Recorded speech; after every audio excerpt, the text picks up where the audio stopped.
I never thought I'd reach a point in my life where the people I trusted the most, my own parents, would plot behind my back to take over my home as if I didn't exist. But that's exactly what happened. And the worst part, they didn't even know I was watching the whole thing unfold in real time. When that security camera notification popped up on my phone, and I saw my sister dragging her suitcases into my house like it was a hotel she booked for a long-term stay, something inside me cracked in a way I didn't know was possible. So here's my question to you. If you saw your own family trying to move someone into your house without your permission, while you were thousands of miles away, what would you do? Would you explode like I did? Or would you handle it the peaceful way my family keeps telling me I should have? Tell me if you think I went too far, because honestly, I still can't decide. Everything started a few weeks earlier, but before I explain what led to that insane moment, let me give you some background about my life, my family, and the strange dynamic that has been brewing between us for years. I grew up in what outsiders would call a normal family, but anyone inside it knew it was essentially a hierarchy. My parents weren't abusive or anything, but they definitely played favorites. And their favorite was always my younger sister, Layla. She could do no wrong. If she broke something, it was somehow my fault. If she failed something, I was the older brother who didn't help enough.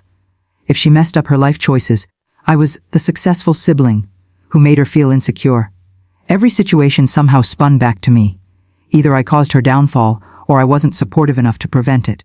And you know how families sometimes have that one golden child who gets all the attention, excuses, forgiveness, and second, third, fourth chances. That was Layla. She was the pretty one, the sensitive one, the creative one, the dreamer. Meanwhile, I was the stable, responsible, logical, independent one, the one they believed didn't need emotional support or help or even the basic courtesy of respect. The messed up part is, I didn't mind it at first. I actually loved my sister. For most of our childhood, I protected her. I defended her. But as we grew older, our differences started showing. I worked hard, studied, saved, built my career brick by brick. She bounced from one idea to another, one job to another, one boyfriend to another. Now, don't get me wrong, people grow at different paces. But Layla never took responsibility. Everything was the world's fault. Every breakup was because men couldn't handle her. Every failed job was because the boss was jealous. Every bill she missed was because the bank hates her. My parents enabled every bit of it. They would babysit her life for her, pay her rent, cover her mistakes, lie for her, rescue her. Meanwhile, anything I achieved, they politely brushed off as luck. And if I ever complained, they'd call me dramatic or accuse me of trying to compete with your own sister. About 3 years ago, I finally reached a point where I needed to create distance. So, I did something for myself. I bought a house. My own place, my own safe space.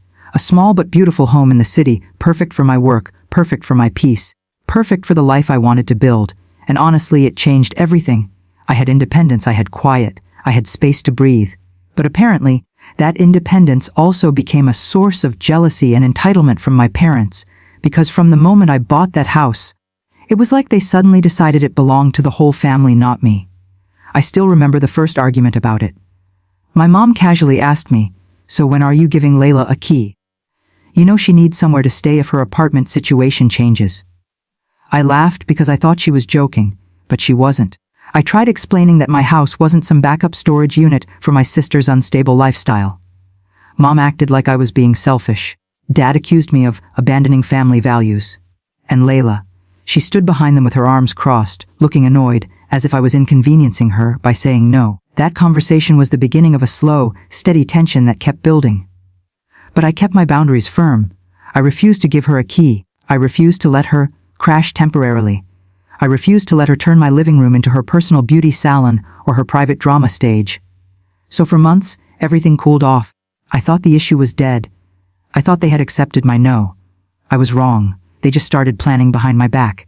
You see, earlier this year I accepted a short-term work contract abroad. It was a big opportunity. Good pay, huge career boost, and something I genuinely wanted. It would only be for 3 months. I told my family about it, and my parents acted weird. They congratulated me, but there was this undercurrent of excitement, not for my success but for my absence. At the time, I brushed off the feeling. I told myself I was being paranoid, but the truth is, they had already started plotting. Before leaving, I installed a security camera system in the house. Nothing dramatic. just a few indoor and outdoor cameras connected to my phone. I travel a lot, and having cameras gives me peace of mind. I also locked the place properly and asked a trusted friend to check on it twice a month. The plan was simple: work, save money, return home, continue life. But 2 weeks after I left the country, the first security notification came in. It was around 3 a.m. in my time zone, and I was half asleep. I opened the app and saw nothing. Just motion triggered by maybe the AC or a shadow. It happened again a few days later, still nothing. Or maybe I just didn't look closely. Then, on a Sunday afternoon, I got a notification: front door camera motion detected. I lazily tapped the live feed, expecting to see maybe a cat or a neighbor. Instead, I saw my mother, unlocking my door. With my spare key. The spare key I specifically told her was ONOI for emergencies. Not for casual visits. Not for drop-ins. Emergency only. My heart dropped. I sat up immediately, fully awake. I watched as my mom pushed the door open, stepped inside confidently, and gestured to someone outside. And then I saw her, Layla, dragging 2 overstuffed suitcases, a duffel bag, and a pink box I recognized as her makeup kit. My first reaction was confusion. Then disbelief. Then a slow, burning anger that reached my bones. I watched them enter MY house, turn on MY lights, take off their shoes like they owned the place, and begin discussing something I couldn't hear clearly. My mom was pointing toward the hallway, probably instructing Layla where to put her things. Layla looked tired, annoyed, but also comfortable, as if this had all been pre-arranged. They were moving her into my house. Without asking, without telling me, without even pretending to respect my boundaries. And the worst part, my mom used the emergency key, the one I gave her with trust. I immediately tried calling my mom. She didn't pick up. I called again and again and again. No answer. I called my dad. Straight to voicemail. I called my sister. Ignored.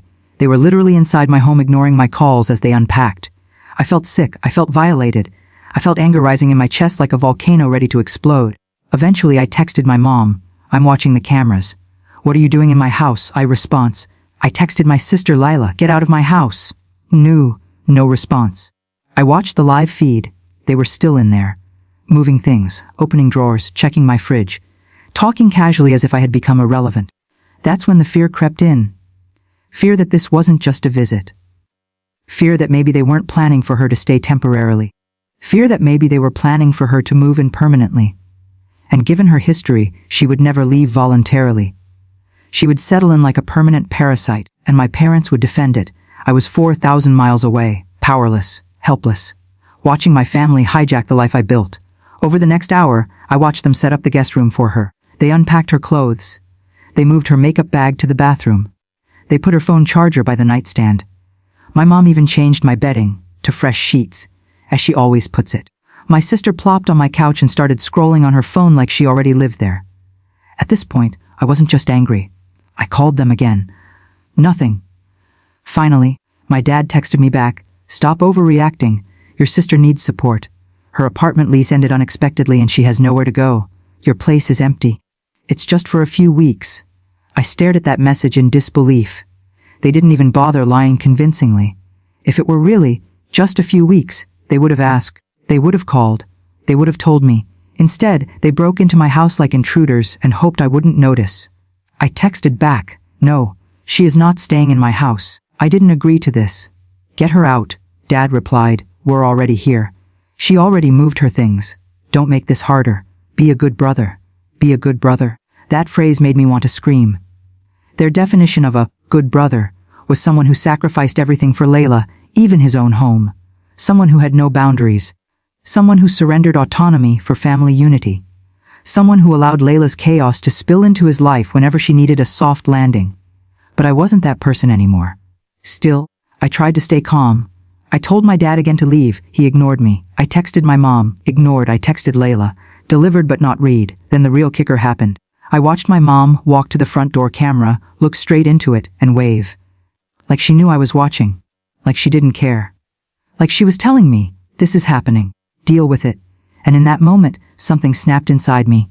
Not a small snap, a big one. A life-altering one. Because for the first time in my life, I realized that my parents didn't respect me at all. They didn't see me as an adult, or independent, or deserving of privacy, or deserving of choice. I was a tool, a resource, a backup plan for their favorite child. And they genuinely thought I would just roll over and accept it.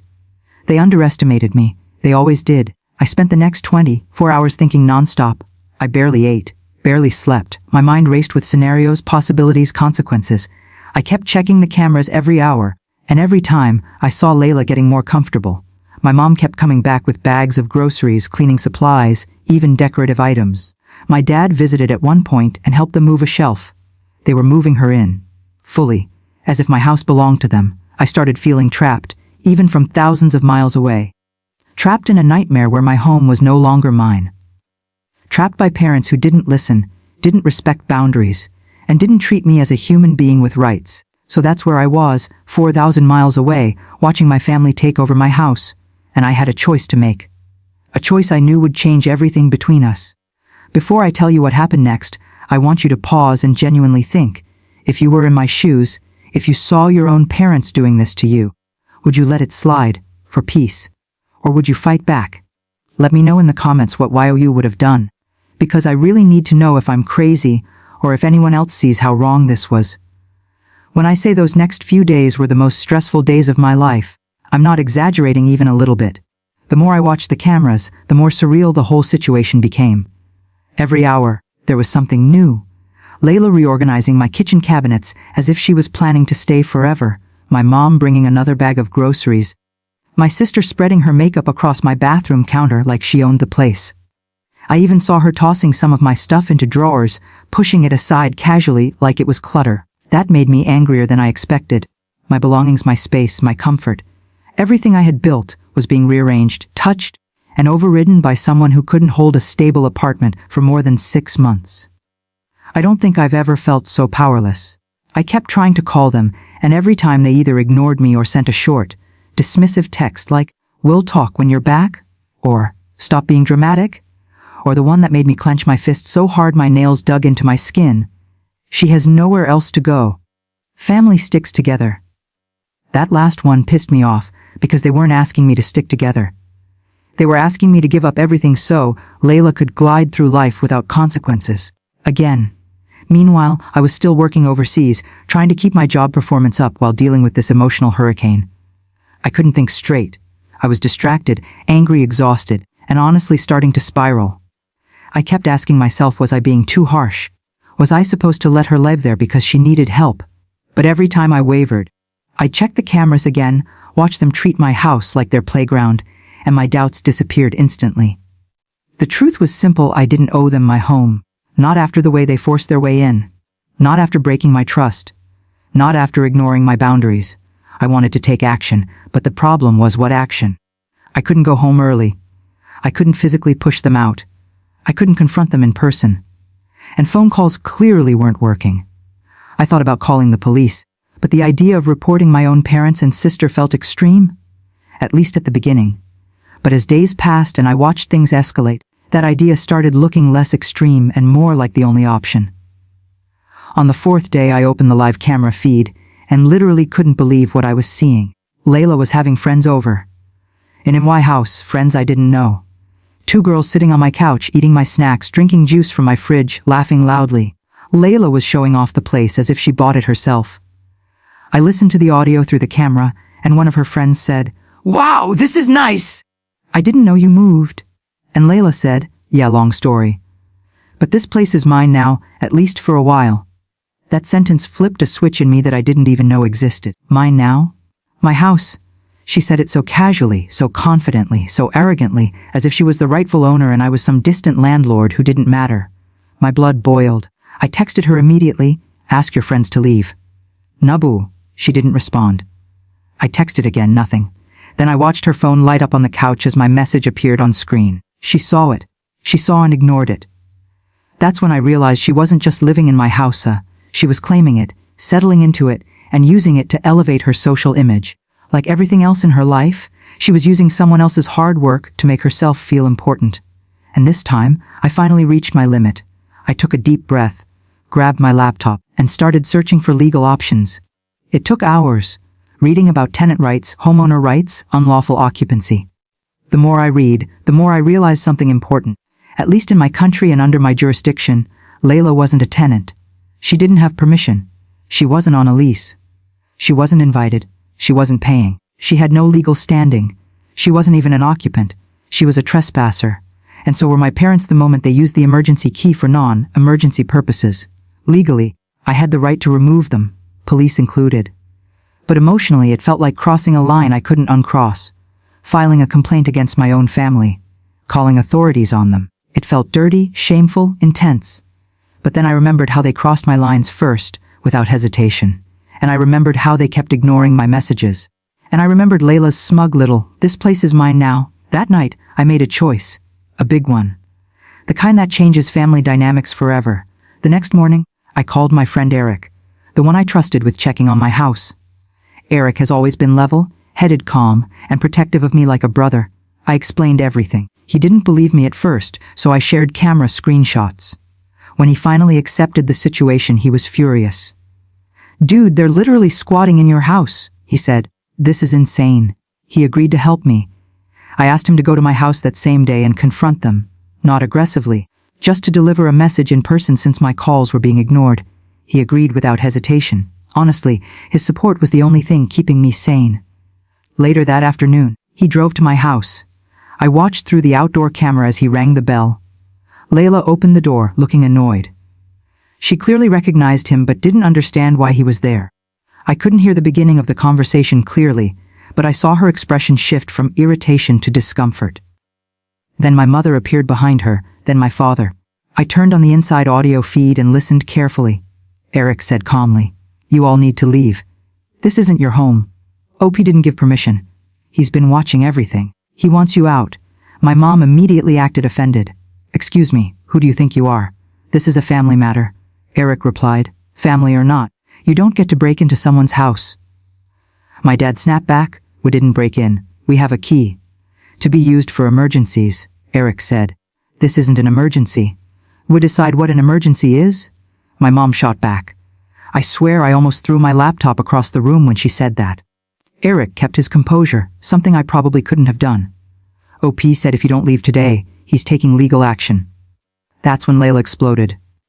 "Are you serious? He's gonna call the police on his own sister? What kind of psycho does that?" Eric didn't even flinch. The kind who said no over and over and was ignored every single time.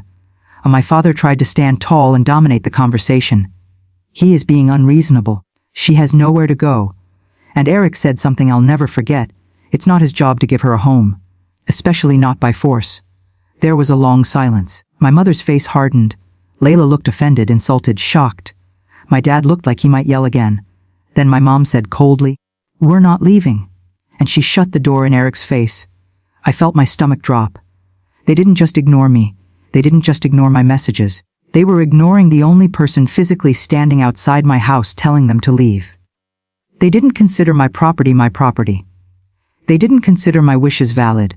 In their minds, they had already taken over and didn't plan to back down. Eric called me right after.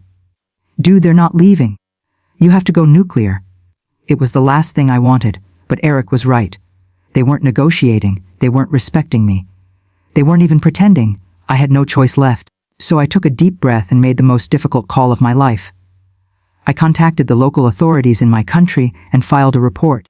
I explained the situation calmly and truthfully, that relatives had entered my house with an emergency key, without my permission, were refusing to leave, and were occupying the house unlawfully. The officer on the phone listened carefully and said, "Since they're not tenants and you didn't give consent, this qualifies as trespassing. We can dispatch officers to remove them." My heart raced. My hands were shaking. But I said yes, please do it. Within an hour, officers arrived at my home. I watched it all unfold through the cameras. When my mom opened the door and saw them, she looked genuinely shocked, as if the idea of consequences had never crossed her mind. My father rushed to the door, demanding explanations. Layla panicked, trying to call me, but I didn't answer. The officers calmly explained the situation. They had no legal right to be inside, and they needed to leave the premises immediately. My parents tried arguing. They tried guilt-tripping. They tried claiming they were taking care of the house for their son. But the officers had already seen my written complaint and my statement. They saw proof. They saw timestamps. They saw messages. Eventually, the officers told them that if they didn't leave, they would be forcibly removed. At that point, my mom finally broke.